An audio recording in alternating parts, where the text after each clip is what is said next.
When work first started in Saint Lucia's cultural heritage policy, some stakeholders thought that it could be done in 4 months.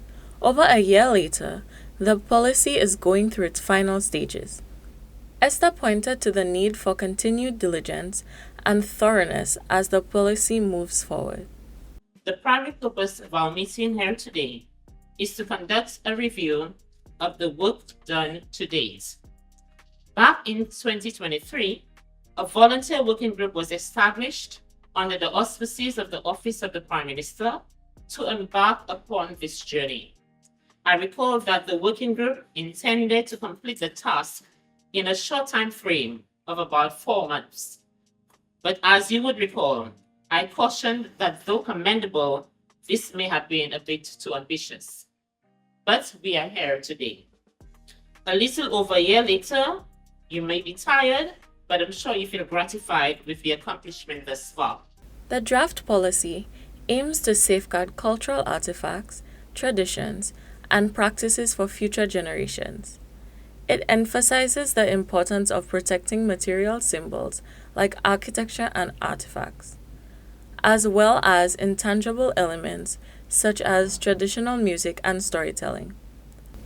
The proposed framework aims to prevent these elements from being lost or forgotten, serving as a tribute to the past and a foundation for future cultural resilience. Today's gathering is a milestone in our journey to chart a path that honors our past, which in turn helps to shape our future. I urge you to share freely of your ideas, your expertise, your passion, and as we work together to ensure that the cultural heritage of Saint Lucia not only remains vibrant, but is protected and sustained for generations to come. She noted that the draft will require careful review before it can be officially opted. The next steps, she said, will include additional consultations and adjustments to ensure the policy is both comprehensive and implementable. The draft policy outlines an inclusive approach with a focus on community involvement and collaboration across sectors.